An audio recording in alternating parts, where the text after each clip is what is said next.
भरोसे हो, ना परिवार के भरोसे हो। मेरे बाबा दया करना, मैं तेरे भरोसे हो। बैठिए माँ बैठिए। हर हर। एक पत्र बड़ा सुंदर आया है, पत्र भी बड़ा सुंदर है। आकांक्षा दुबे, मकरोनिया सागर से हूं। कहीं बैठी आकांक्षा जी? आप ही हैं? श्री शिवाय नमस्तुभ्यम। आपने लिखा है बाबू कि मासिक धर्म से जुड़े हुए बहुत समस्या थी गुरुदेव, कई सालों से इलाज चल रहा था पर ठीक नहीं हो पाए थे। तब मेरी मम्मी ने आपके द्वारा बताया गया चना दाल और तुलसी का उपाय किया और मैंने भोलेनाथ से प्रार्थना कर वो उपाय जो किया उसके द्वारा मैं पूर्ण तरह से ठीक हो गई। यही शिव जी को धन्यवाद देने के लिए आई हूं। हर हर महादेव। मेरे बड़े भाई को भी कमर में जॉइंट का प्रॉब्लम हो गया था, परेशान था। फिर हमने अभिषेक कर बेलपत्र खिलाना प्रारंभ करा, अब वो भी ठीक है और बाबा की कृपा से हमारा पूरा परिवार बहुत खुश है। हर हर महादेव। बैठिए बाबू बैठिए। श्री शिवाय नमस्तुभ्यम। शिव कृपा ही ऐसी।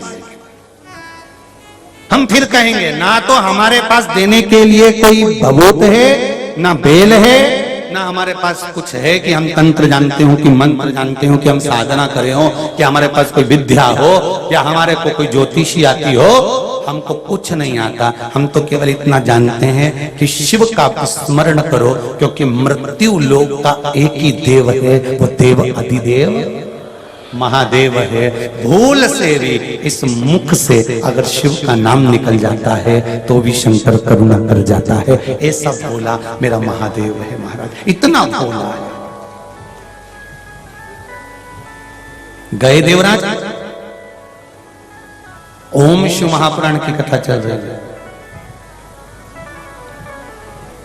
इस कथा के माध्यम से हमें वहां पहुंचना है कि शिव महापुराण ये वर्णन कर दे कि पहला ओम का नाद कब प्रकट हुआ था, कहां प्रकट हुआ था। इस कथा के माध्यम से हमको वहां पहुंचना है 7 दिन।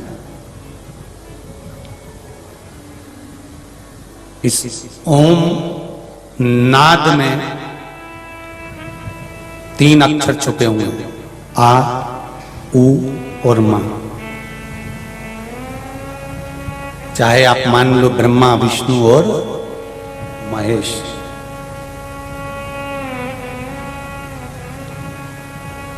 सारे वेद, सारे शास्त्र, सारी पुराणे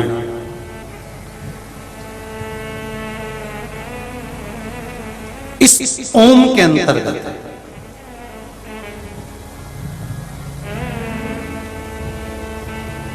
और केवल सनातन धर्म ही नहीं, इस सनातन धर्म से भी हटकर जितने धर्म हैं, जितने भी धर्म हैं, सारे धर्म में ओम शब्द का नाद है महाराज।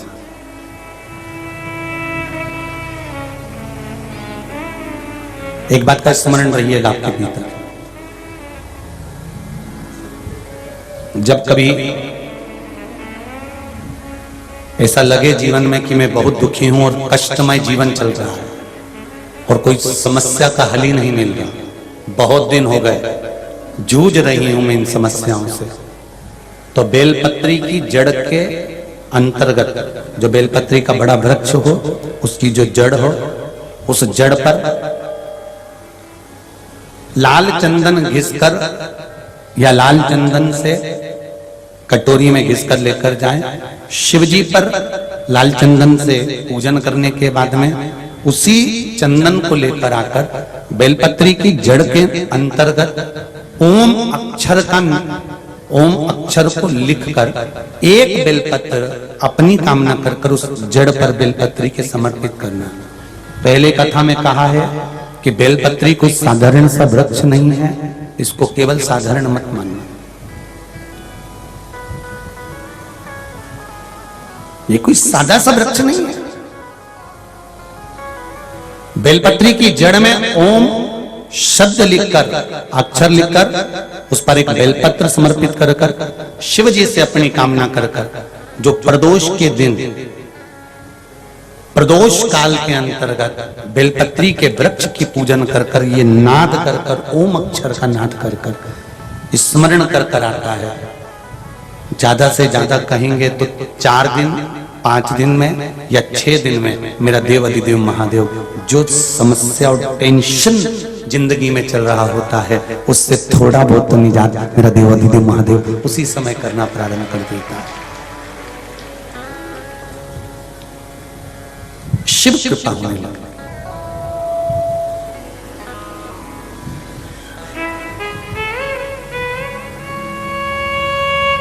पर चंदन लगा होना चाहिए शिवलिंग पर। पहले शिवलिंग पे चंदन लगाना है, उसके बाद लेकर जाना। कौन से दिन? जम के बोलो जरा। प्रदोष समय, प्रदोष काल।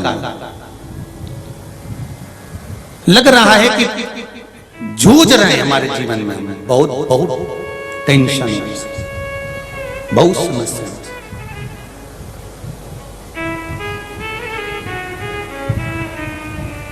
तब ओम अक्षर का नाद मूल होना चाहिए। आप में से कितने लोग शिव मंदिर जाते हैं? सभी लोग जाते हैं ना। तो शंकर जी के मंदिर जाते हैं तो आप जब वापस लौट कर आते हैं तो नंदी के कान में, जब हम नंदी से कुछ कहते हैं, आप लोग जब वापस लौट कर आते होंगे तो नंदी से कहकर आते होंगे ना कुछ ना। तो जब हम नंदी से कुछ कहकर आते हैं, आपने देखा होगा कई लोग नंदी के कान में कुछ कहते हैं। फिर नंदी का जो सींग होता है उस सींग के बीच में से शिवलिंग का दर्शन करते हैं। तो नंदी को जब कोई बात कही जाती है, नंदी से जब कुछ कहा जाता है कि हमारी बात शिवजी तक पहुंचाना, तो उसमें सबसे पहला अगर नाद करा जाता है नंदी के कानों में तो ओम का नाद करा जाता है। आप सीधे जाकर अगर कहेंगे नंदी को कि हमारी ये बात है, आप वहां तक पहुंचा देना, तो नंदी उस बात को कहे चाहे नहीं कहे, पर जब आप नंदी के कान में ओम कहने के बाद में अपने हृदय की बात कहते हैं, तो जैसे एक पत्र आपने भेजा और पत्र को तुमने लिफाफे के अंदर रख दिया, रखने के बाद में तुमने एड्रेस भी लिख दिया, समझ लेना बहुत अच्छे से। एड्रेस लिखने के बाद में तुमने अपना मोबाइल नंबर भी लिख दिया, सब कुछ कंप्लीट कर दिया। अब इस लिफाफे को तुमको भोपाल भेजना है सागर से,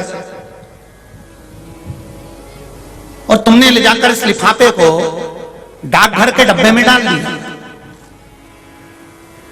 लिफाफा जाएगा, जम के बोलिए, एड्रेस पूरा लिखा है, पीछे तुम्हारा नाम भी लिखा है, मोबाइल नंबर भी लिखा है, सब कुछ लिख दिया, पर लिफाफा जाएगा नहीं। क्यों नहीं जाएगा? क्योंकि उस पर टिकट चिपका नहीं है।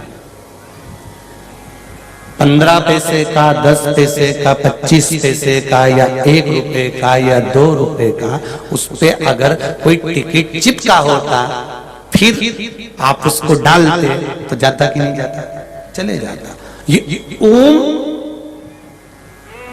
सनातन धर्म के अंतर्गत जितने भी मंत्र होते हैं, जितने ब्राह्मण मंत्र का उच्चारण करते हैं, जितने ब्राह्मण मंत्र पढ़ते हैं और मंत्र का उच्चारण करते हैं, उसमें ओम का नाद क्यों करते हैं? क्योंकि ये हमारे श्लोकों को, हमारे शब्दों को, हमारे दिल की बात को टिकट का काम कर कर परमात्मा तक पहुंचा देता है। ये ओम अक्षर, ओम शब्द, ओम नाद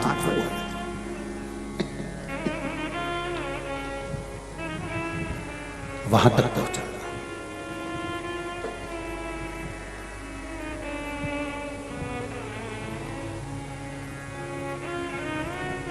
कभी कभी बेलपत्र देखना,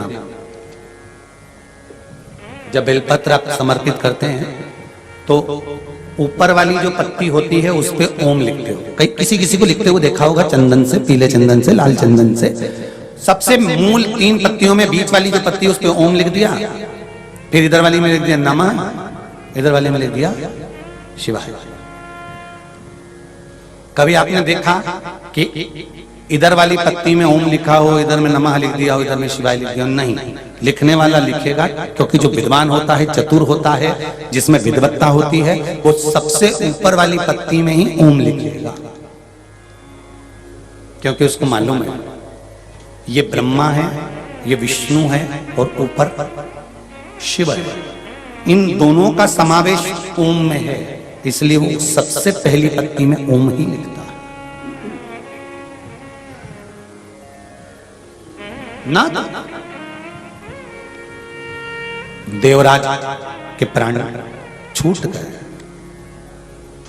शिव मंदिर से आया, चोरी करने वाला देवराज प्राणों को छोड़ा।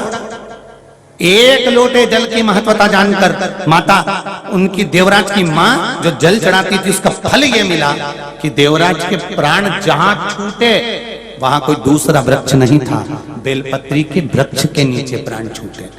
सनातन हिंदू धर्म के अंतर